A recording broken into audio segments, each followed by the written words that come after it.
চোখটা খুলতে দেখি বিদ্যুৎ নাই। কিরে, জানলা খুললো কেটা? এরপর আবার অন্য জানলাটা খুলে দিলাম। এরপর বাহিরের ভিউটা দেখতেছিলাম, দেন বিছনাটা গুছিয়ে নিলাম। প্রত্যেক দিনের একই কাজ, ঝাড়ু দেওয়া, বিছনা গোছানো, উঠা দেওয়া, আবার ওইগুলা এলোমেলো করে আবার ওইগুলা গোছানো। বিরক্ত হয়ে গিয়েছি। তারপর এই কালা পাঠাটা এখানে বসেছিল, তারপরে ঝেড়ে ঝেড়ে ওটাকে ভাগিয়ে দিলাম। এক জায়গা থেকে আরেক জায়গায় গিয়ে বসলো, দেন আবার একটু আমি বিছানাটা গুছিয়ে নিচ্ছি ভালোভাবে। কারণ ঘরটা তো পরিষ্কার রাখতেই হবে, তাই না? সকাল হলে যদি মানুষ কোনো আসে, তাহলে যদি ঘরটা নোংরা দেখি তাহলে তো ভালো দেখা যায় না। তার জন্য প্রথমেই বিছানাটা গুছিয়ে ঝাড়ু পোছা দিয়ে দিচ্ছি। এই তো বিছানা গুছানো শেষ, আর বাকি আছে। শেষ হয়ে গিয়েছে প্রায়। আমার ছোট বোনের 2টা মোবাইল অরলক্স। আজকে বাহিরে যাওয়ার কথা ছিল, এরপর দেখি বাহিরে বৃষ্টি বৃষ্টি ভাব, তারপরে আর যাওয়া হলো না। যখনই কোথাও যাওয়ার আগ্রহ হয় তখনই এই বৃষ্টিটা চলে আসে, তোর ভালো লাগে না। তারপর একটু ফ্রেশ হয়ে নিলাম, দেন বড়লোকদের মতন একটু পানি খাচ্ছিলাম। দেন আশেপাশে আমার 2টা বিড়াল বসেছিল, আমার দিকে তাকায় আছে। এখন আমি বাসায় একা, তার জন্য আমাকে এমন ভালোবাসা দেখাবে যেন আমাকে ছাড়া কিছুই বুঝে না। থাক, বাদই দিলাম। এরপর মেন কাজে চলে আসি, যেটা হচ্ছে থালা বাসন ধোয়া। থালা বাসন ধোয়া ছাড়া আরো অনেক কাজ থাকে। তো আমি সর্বপ্রথম থালা বাসনগুলো ধুয়ে নিচ্ছি। অনেকগুলো থালা বাসন ছিল, স্পিডটা বাড়াই দিচ্ছি যেন তাড়াতাড়ি ধোয়া মানে ভিডিওটা বেশি লং না হয়ে যায়।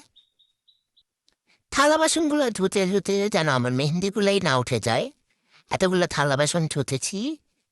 থাক, সকালে যে থালা বাসন রাতেরটা রাতেই আমার বোন ধুয়ে রাখে, তাহলে আমি ধুয়ে রাখি, নাহলে ওই আবার মাঝে মধ্যে সকালেরটা ধুয়ে রাখে, না হলে আবার আমি ধুয়ে রাখি।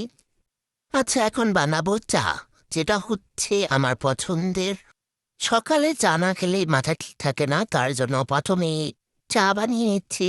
আমি এখানে 1 গ্লাসের মতন পানি নিয়েছি, দেন 2 চামচের মতন দুধ দিয়ে, তারপর এটাকে একটু ঘুটাই নিচ্ছি, তারপর আবার একটু দুধ দিয়ে দিলাম, তারপর আবার একটু ঘুটাই নিচ্ছি। বেশি করে দুধ দিলে চাটা বেশি মজা হবে।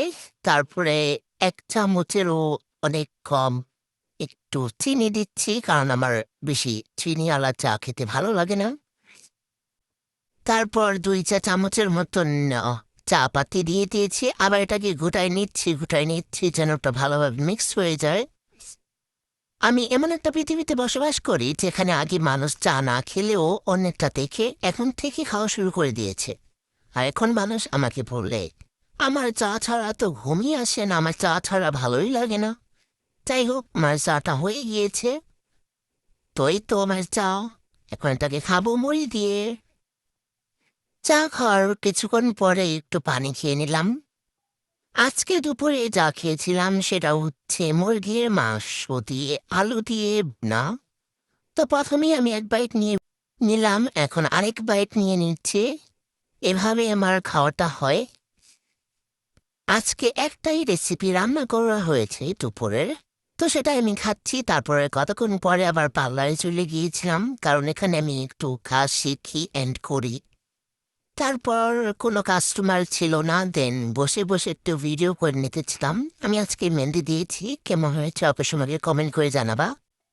এরপর বাসায় এসে অনেক বেশি ক্ষুধা লেগে গেছে, দেন একটু বসেছিলাম, দেন একটু চিপস ফ্রাই করতেছিলাম। এই চিপসটা আমার কাছে খুবই বেশি ভালো লাগে, এটাই খাচ্ছিলাম। এন্ড আমার উম, বোনও খাচ্ছিল। এই চিপসটা খুবই মজা।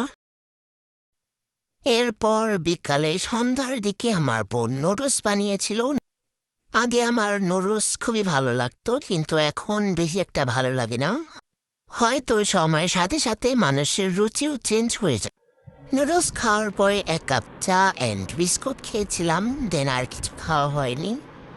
আমার ভিডিও ভালো লাগলে অবশ্যই কমেন্ট করবা, লাইক করবা, শেয়ার করবা অ্যান্ড সাবস্ক্রাইব করবা। Thank you for watching, by.